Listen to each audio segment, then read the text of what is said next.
Hello viewers, कैसे हैं आप लोग। आशा है आप लोग अच्छे ही होंगे।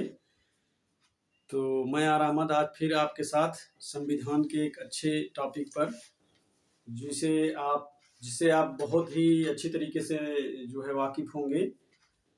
तो हमने अभी इससे पहले पढ़ा था जो है संघीय विधानमंडल। उसके उसके बाद जो हमारा अगला टॉपिक है वो है संघीय कार्यपालिका।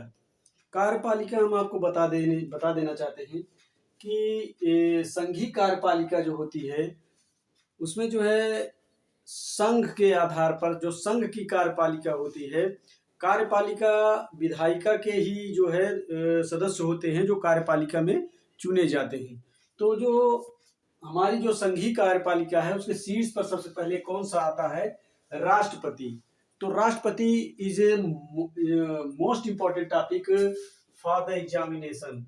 किसी भी एग्जामिनेशन के लिए जो राष्ट्रपति चैप्टर है वह बहुत ही महत्वपूर्ण है। तो इसके बारे में हम जानने के लिए इसी के बारे में हम जानेंगे। तो चलिए हम पूरे कंसंट्रेट के साथ इस चैप्टर को पढ़ते हैं क्योंकि यह बहुत ही महत्वपूर्ण टॉपिक है। इससे एग्जाम में प्रश्न आने ही आने तय हैं और एक से अधिक प्रश्न आते हैं। ये एक ऐसा चैप्टर है जिसमें ज्यादा से ज्यादा प्रश्न आते हैं। तो चलिए हम देखते हैं। सबसे पहले राष्ट्रपति के बारे में जान ले। जो आर्टिकल 52 है, अनुच्छेद 52, यह अनुच्छेद 52 यह कहता है कि भारत का एक राष्ट्रपति होगा। जो भारत का राष्ट्रपति होता है, भारत के राष्ट्रपति के बारे में हम थोड़ा सा जान ले। यह जो है राष्ट्र का प्रथम नागरिक भी होता है। राष्ट्र का प्रथम नागरिक भी होता है।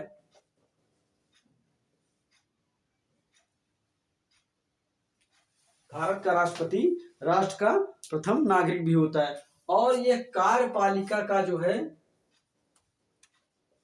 संघीय कार्यपालिका का क्या होता है? प्रधान भी होता है। तो राष्ट्रपति एक तरीके से बहुत महत्वपूर्ण हो जाता है।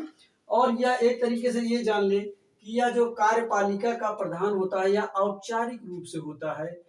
मेन पावर तो प्रधानमंत्री में होता है, लेकिन यह चैप्टर जो है बहुत ही इंपॉर्टेंट है क्योंकि यह राष्ट्र अध्यक्ष भी होता है। तो इसलिए राष्ट्रपति के बारे में जानना जो है बहुत जरूरी है।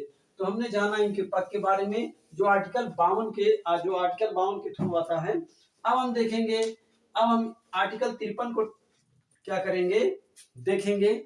आर्टिकल 53 में कहा गया है कि संघ की कार्यपालिका शक्ति जो होगी वह राष्ट्रपति में निहित होगी। अर्थात कार्यपालिका का जो संघ की जो कार्यपालिका, जो केंद्रीय कार्यपालिका की जो शक्ति होगी वह किसमें निहित होगी? राष्ट्रपति महोदय में निहित होगी। तो राष्ट्रपति क्या होगा? कार्यपालिका संघ का क्या होगा? सर्वे सर्वा होगा। लेकिन यह जो है इन शक्तियों का उपयोग अपने अधीनस्थ अर्थात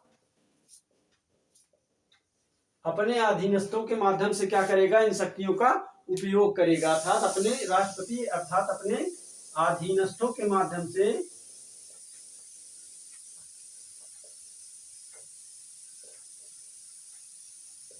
से शक्ति का क्या करेगा?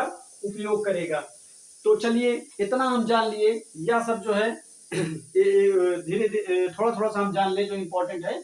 अब आता है राष्ट्रपति का निर्वाचन जो बहुत ही महत्वपूर्ण है।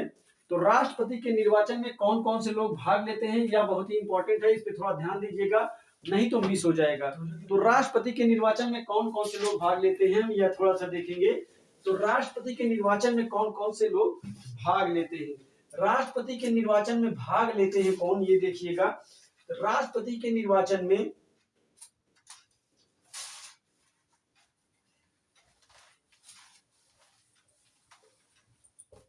संसद के दोनों सदन अर्थात लोकसभा और राज्यसभा के निर्वाचित सदस्य, निर्वाचित जरूर लगाना है, जो निर्वाचित होंगे वही इसमें जो भाग लेंगे। और उसके बाद जो है फिर आता है राज्य की विधान सभाओं के निर्वाचित सदस्य, निर्वाचित जरूर होंगे, निर्वाचित सदस्य भाग लेंगे। और तीसरा टर्म जो है वह है दिल्ली एवं पांडिचेरी के दिल्ली एवं पांडिचेरी के निर्वाचित क्या है, निर्वाचित सदस्य, दिल्ली एवं पांडिचेरी विधानसभा के निर्वाचित सदस्य क्या करेंगे, इसमें भाग लेंगे। तो यही तीन लोग होते हैं जो इसमें यही जो तीन टर्म है इसमें पूछा जाएगा। विकल्प में दिया रहेगा, आपको पकड़ना रहेगा, या तो इसमें से कोई मिस कर देंगे या तीनों को दे देंगे, एक चौथा दे देंगे, इसी तरीके से देंगे। अगर आपका कॉन्सेप्ट क्लियर रहेगा तो आप कर ले जाएंगे। चलिए अब हम आगे बढ़ते हुए देखते हैं। आगे बढ़ते हुए हम क्या देखेंगे कि राष्ट्रपति के निर्वाचन की रीति, राष्ट्रपति के निर्वाचन की रीति को जो है दिख रहा होगा आप लोगों को, आर्टिकल 55 में रखा गया है। आर्टिकल 55 कहता है कि राष्ट्रपति के निर्वाचन की एक रीति होगी, एक नियम होगा, एक तरीका होगा, और उस तरीके को जानना होगा, या थोड़ा सा डिफिकल्ट है, इसे समझना होगा। चलिए हम लोग देखते हैं कि राष्ट्रपति के निर्वाचन की रीति क्या होती है। ठीक उसी प्रकार हम लोग जैसे आगे समझे हैं उसी प्रकार हम लोग राष्ट्रपति के निर्वाचन की रीति के बारे में थोड़ा सा जान। तो राष्ट्रपति के निर्वाचन की रीति में हम जानेंगे कि राष्ट्रपति के निर्वाचन की रीति में क्या होगा कि राष्ट्रपति का जो निर्वाचक मंडल होगा उसमें प्रत्येक सदस्यों के मतों का मूल्य क्या होगा, मतों का मूल्य निकाला जाएगा। राष्ट्रपति के निर्वाचन में क्या होगा, निर्वाचक राष्ट्रपति के निर्वाचक मंडल में प्रत्येक सदस्य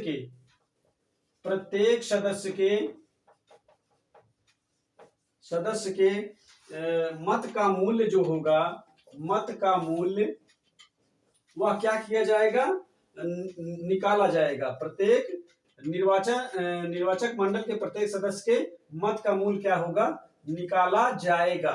यह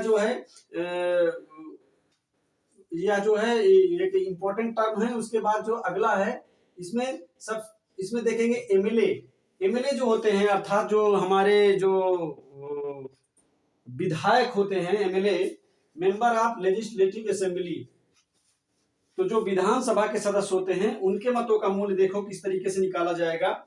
उनके मत का मूल्य निकाला जाएगा, एमएलए के मत का मूल्य निकाला जाएगा। एमएलए के मत के मूल्य बराबर क्या होगा, राज्य की कुल जनसंख्या, राज्य की कुल जनसंख्या बटे राज्य में निर्वाचित एमएलए की कुल संख्या, बटे राज्य में निर्वाचित एमएलए की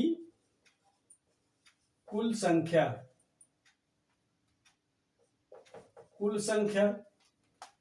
अब इस कुल संख्या को हम क्या करेंगे, 1000 से भाग दे देंगे, भागे 1000। तो इसमें क्या है, इनके मतों का मूल्य जो है निकल के सामने आएगा। तो यह जो है एक बहुत ही इम्पोर्टेंट टर्म है। इसको समझना रहता है कि किस तरीके से जो है इनका जो है इनकी निर्वाचन प्रणाली हो सकती है। अब देखिए, अब अगला जो होगा वो एमपी जो होते हैं, अर्थात मेंबर ऑफ पार्लियामेंट, एमपी जो मेंबर ऑफ पार्लियामेंट अर्थात सांसद जो होते हैं, तो उनके जो है मतों का मूल्य, एमपी के मतों का मूल्य क्या होगा, मेंबर ऑफ पार्लियामेंट के मतों का मूल्य बराबर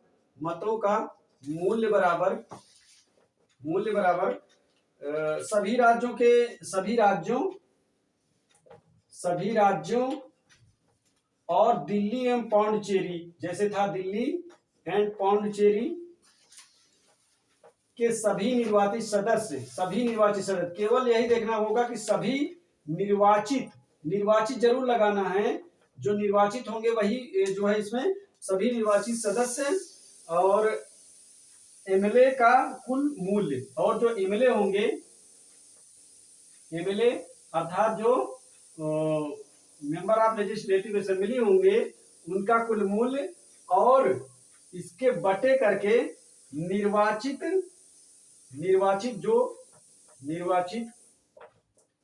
निर्वाचित एमपी मेंबर ऑफ पार्लियामेंट और प्लस राज्यसभा प्लस लोकसभा के क्या लोकसभा की संख्या जो होगी, जो लोकसभा की संख्या होगी उसी के बराबर इनके मतों का मूल्य होगा। और ये देखिए 543 प्लस 233 बराबर 776, लगभग लगभग यह क्या हो रहा है, बराबर हो रहा है। तो इसमें क्या होता है, इसमें जो है एक कोटा होता है, तो कोटे को निर्धारित किया जाता है और इसमें क्या होता है कि 50% जो है मत जो है 50% जो है मतगणना का 50% क्या करना होता है, हासिल करना होता है। तो इसमें जो होता क्या है, चलिए देखते हैं हम आगे से इसमें होता क्या है। इसमें जो चुनाव की जो पद्धति होती है वह जो है 1 2 3 4 चरणों में, चार जैसे मान लीजिए बाय द वे 4 लोग हैं, तो इसमें जो है जब मत दिया जाता है तो सबसे पहले जो है मान लीजिए सबसे पहली प्रथम वरीयता इनको दी जाती है, द्वितीय वरीयता इनको दी जाती है, तृतीय वरीयता, लेकिन इसमें स्पष्ट मत नहीं हासिल होता है। तो जो इनको जो मत मिला रहता है, जो सबसे कम मत का मूल्य रहता है उसको जो है खत्म कर दिया जाता है और इनको जो मत मिला रहता है फिर इसमें काउंटिंग होती है। तो इसमें जो काउंटिंग होती है तो उसी चरण में जो है अगले चरण में क्या होता है, किसी को स्पष्ट बहुमत मिल जाता है और वो जो है क्या हो जाता है, उसका चयन कर लिया जाता है। तो यही होता है निर्वाचन, राष्ट्रपति के निर्वाचन की प्रणाली जो है यही होती है, इसी आधार पर राष्ट्रपति का निर्वाचन होता है। अब चलिए हम देखते हैं राष्ट्रपति की जो है पदावधि क्या होती है, इनकी पदावधि क्या होती है। तो इनकी पदावधि के बारे में जान ले कि राष्ट्रपति जब निर्वाचित होता है तो उस समय से लेके 5 वर्ष तक इनकी पदावधि कितनी होती है, 5 वर्ष तक ये जो है अपने पद पर बने रहते हैं। और इसका एक आधार क्या होता है, शपथ ग्रहण की तिथि से लेकर 5 वर्षों तक क्या होता है, इनकी जो है पदावधि होती है। और उसके बाद पदावधि के बाद जो है आर्टिकल 56 के बाद अब हम कवर करेंगे आर्टिकल 57 को। आर्टिकल 57 में कहा गया है कि पुनर्निर्वाचन के लिए पात्रता, क्या राष्ट्रपति पुनर्निर्वाचन के लिए, यह प्रश्न पूछा गया है, यह प्रश्न आया है, यह प्रश्न जो है उत्तर प्रदेश पीसीएस में पूछा गया है कि पुनर्निर्वाचन, क्या राष्ट्रपति का पुनर्निर्वाचन किया जा सकता है या राष्ट्रपति अपने पद पर दोबारा निर्वाचित किया जा सकता है। तो हम इसमें क्या करेंगे, हाँ टिक करेंगे, यस। लेकिन इसका जो है आधार क्या होगा, यदि राष्ट्रपति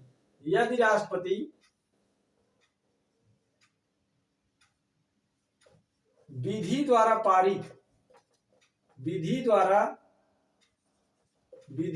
पारित मापदंडों को पूरा करता है, अर्थात जो नियम कायदे कानून जो संसद के द्वारा स्थापित किए गए हैं अगर उन पर वो जो है खरा उतरता है तो वह क्या होता है, वह एक से अधिक बार, कितनी भी बार राष्ट्रपति पद पर जो है चयनित किया जा, निर्वाचित हो सकता है, उसका निर्वाचन हो सकता है। तो हम ये जो है आर्टिकल 57 तक कवर कर लिए। अब हम आर्टिकल 50A में चलेंगे। तो इसमें क्या जानेंगे कि राष्ट्रपति पद की अहर्ताएं क्या होती है। तो थोड़ा सा हम राष्ट्रपति, अगर मान लीजिए बाय द वे राष्ट्रपति बनने के आप इच्छुक ही हो गए कि हाँ हमें राष्ट्रपति बनना है, तो चलिए जब राष्ट्रपति बनना है तो उसके लिए कोई भी अगर पद आपको धारण करना है तो उसके लिए एक अहर्ता होती है, उस अहर्ता को पूर्ण करना होता है। तो राष्ट्रपति निर्वाचन के लिए अहर्ताएं क्या होंगी उसको हम जान लें। सबसे पहली बात तो यह है कि वह जो है भारत का नागरिक हो, भारत का क्या हो, नागरिक होना चाहिए। और 35 इयर्स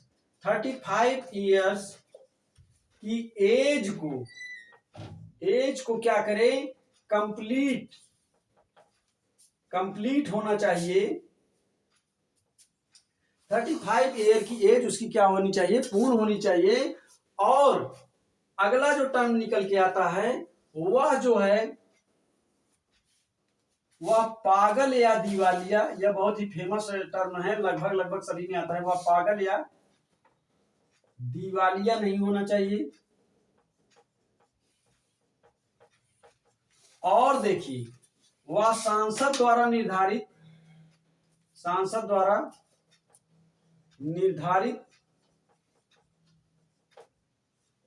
मानदंडों को पूर्ण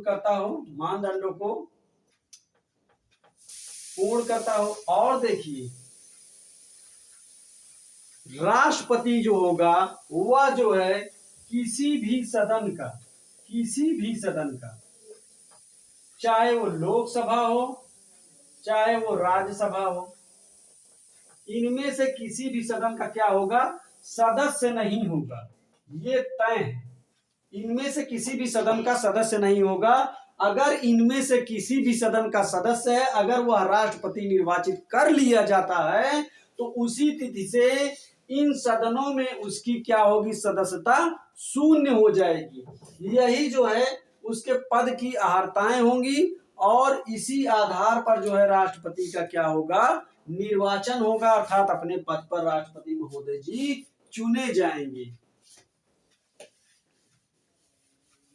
चलिए अब हम अगला टर्म देखते हैं। राष्ट्रपति के पद के लिए हमने अहर्ताएं देखी, राष्ट्रपति के पद के लिए शर्तें क्या होंगी। शर्त यही होगी जो आर्टिकल 59 में कहा गया है। शर्त यही होगी कि राष्ट्रपति जब निर्वाचित होगा, मैंने जो अभी चर्चा की लगभग वही है। राष्ट्रपति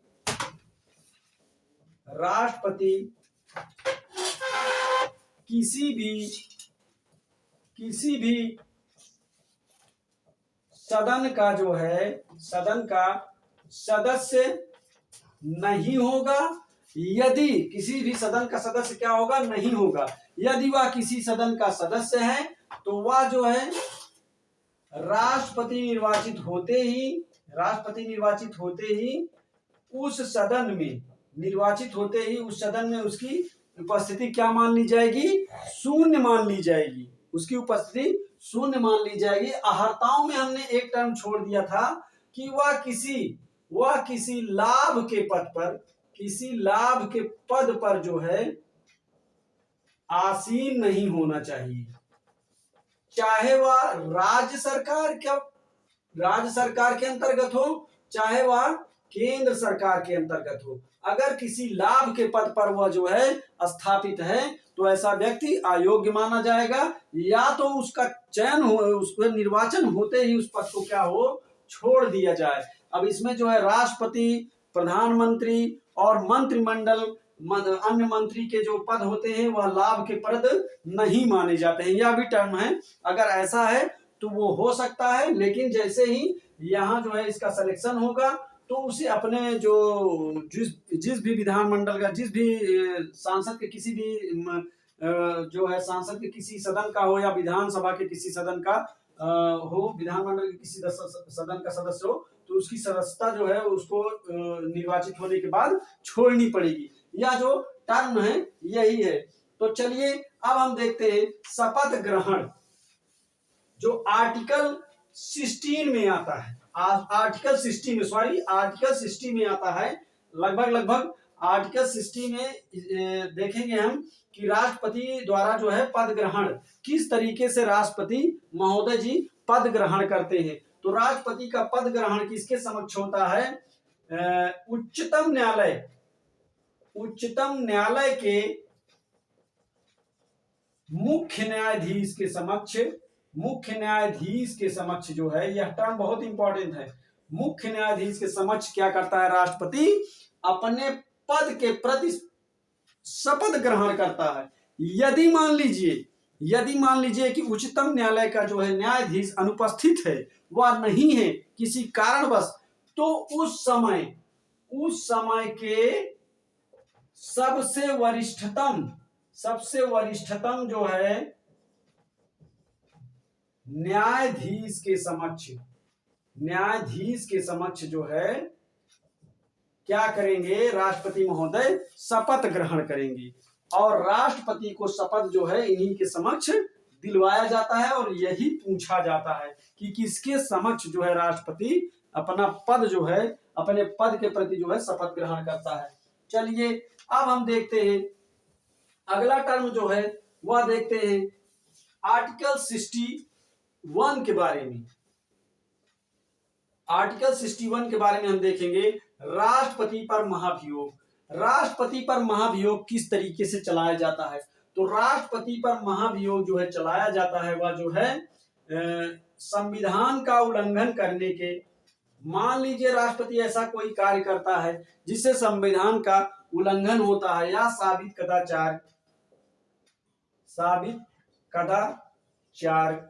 और यह कहाँ लाया जाता है महाभियोग? राष्ट्रपति के ऊपर महाभियोग किस सदन में लाया जाता है? तो यह जान लीजिए कि राष्ट्रपति के ऊपर महाभियोग किसी भी सदन में लाया जाता है, लेकिन उस सदन के सदस्यों के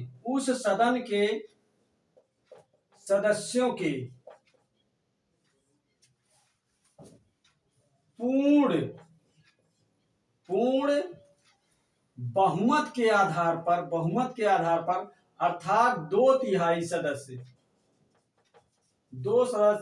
सदस्य इसे किसी भी जो है सदन में ला सकते हैं, और सदस्य में राष्ट्रपति के जो है ऊपर महाभियोग लाने से कोई भी जो है सदन ला रहा है तो 14 दिन पूर्व जो है राष्ट्रपति को क्या करना पड़ेगा? इसके बारे में सूचना देनी पड़ेगी।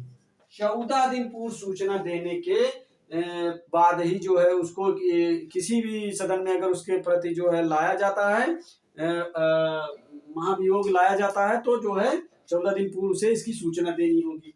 और राष्ट्रपति के पद की रिक्तियां भरने का जो है राष्ट्रपति के रिक्तियां भरने के लिए जो निर्वाचन है उसके लिए थोड़ा सा देख लें तो ये जो है आर्टिकल 50 और आर्टिकल 62 में आता है राष्ट्रपति के पद के की रिक्ति को भरने के लिए निर्वाचन। तो यदि राष्ट्रपति का पद जो है रिक्त है तो रिक्ति से पूर्व ही राष्ट्रपति जब पहला राष्ट्रपति होता है उसी समय राष्ट्रपति के रिक्त होने से पूर्व ही राष्ट्रपति का जो है चुनाव कर लिया जाता है, अर्थात निर्वाचन के आधार पर राष्ट्रपति का चुनाव कर लिया जाता है। और जब तक राष्ट्रपति अपने पद को ग्रहण नहीं कर लेता तब तक जो राष्ट्रपति पहला राष्ट्रपति है, इससे पूर्व का राष्ट्रपति जो है वह अपने पद पर क्या होता है? बना रहता है। तो यह टर्म हमको याद करना है अच्छी तरीके से। चलिए इसी के साथ जो है हमारा जो है आर्टिकल 52 तक जो है कवर होता है। अब हम थोड़ा सा चर्चा करेंगे कि क्या विधानसभा अगर भंग हो, थोड़ा सा जान ले, क्या विधानसभा अगर भंग हो किसी भी राज्य में, अगर विधानसभा भंग हो तो राष्ट्रपति का चुनाव कराया जा सकता है? मान लीजिए विधानसभा, किसी भी राज्य की विधानसभा अगर भंग है तो क्या वहां चुनाव कराया जा सकता है? जी हाँ। 1973 में आपने देखा होगा कि 1973 में उस समय गुजरात में विधानसभा क्या थी? भंग थी, वहां विधानसभा नहीं था, फिर भी जो क्या है चुनाव कराया गया। तो इससे कोई असर नहीं पड़ता किसी भी स्टेट का, अगर विधानसभा भंग है फिर भी राष्ट्रपति के चुनाव में उसमें कोई जो है फर्क नहीं पड़ने वाला है, अर्थात चुनाव होगा।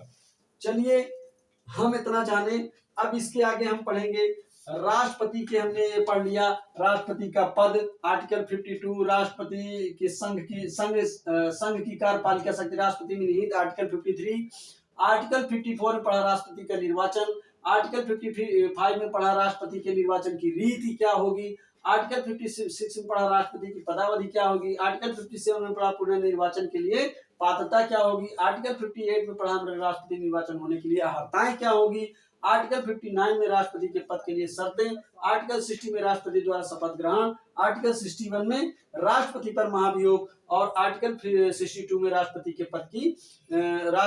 पद की रिक्ति को भरने के लिए क्या है निर्वाचन किस तरीके से होगा, क्या मतलब किया जा सकता है निर्वाचन, कितनी अवधि में, कितने समय के अंतराल पे। तो इस चीज को हमने पढ़ा। अब हम पढ़ेंगे राष्ट्रपति की कार्य एवं शक्तियां। अब हम क्या पढ़ेंगे, राष्ट्रपति के कार्य एवं शक्तियां। चलिए,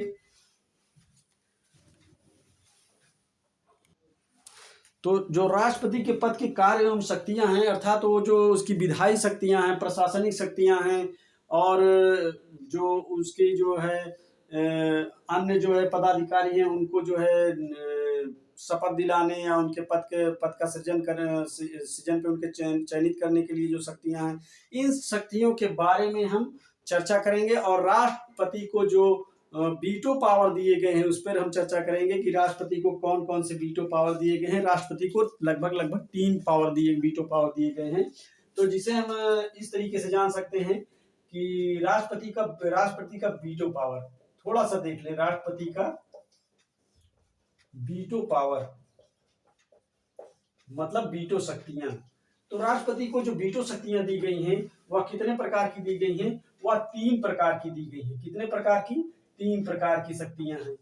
उनको हम कैसे समझ लें, उनको एक ट्रिक के माध्यम से समझते हैं कि जो सिविल की कोई तैयारी करता है, जो मान लीजिए कोई आदमी सिविल की तैयारी करता है, तो लगभग जो युवा होते हैं, वो जिनका जो है अंग तंग बदन सब फड़कता रहता है, वो क्या पाना चाहते हैं?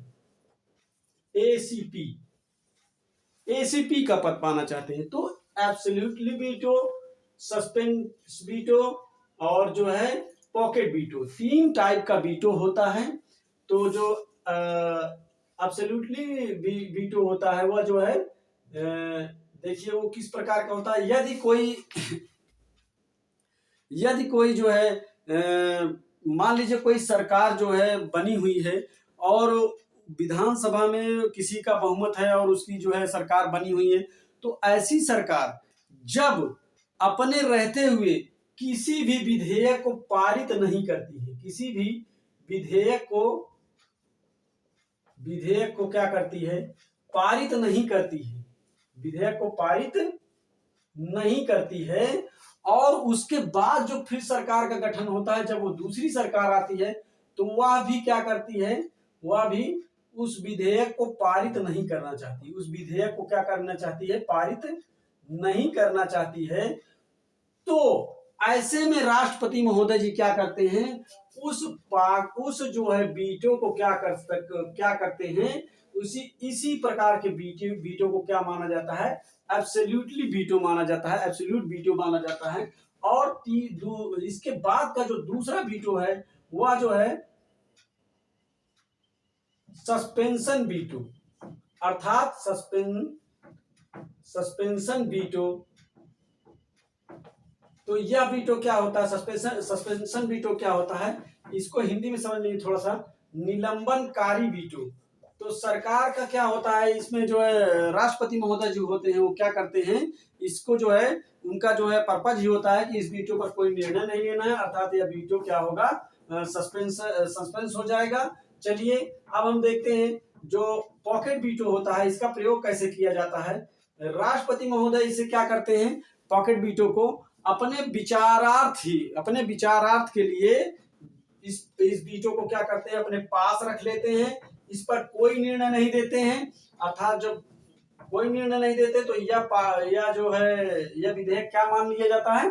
लगभग शून्य मान लिया जाता है। तो ये जो 3 विधेयक हैं, लगभग यही विधेयक यही पूछे जाते हैं। अब हम जो हमारा जो अगली क्लास होगी, थोड़ा वीडियो लंबा होता जा रहा है, तो हम इसके लिए राष्ट्रपति पर ही एक दूसरा वीडियो बनाएंगे।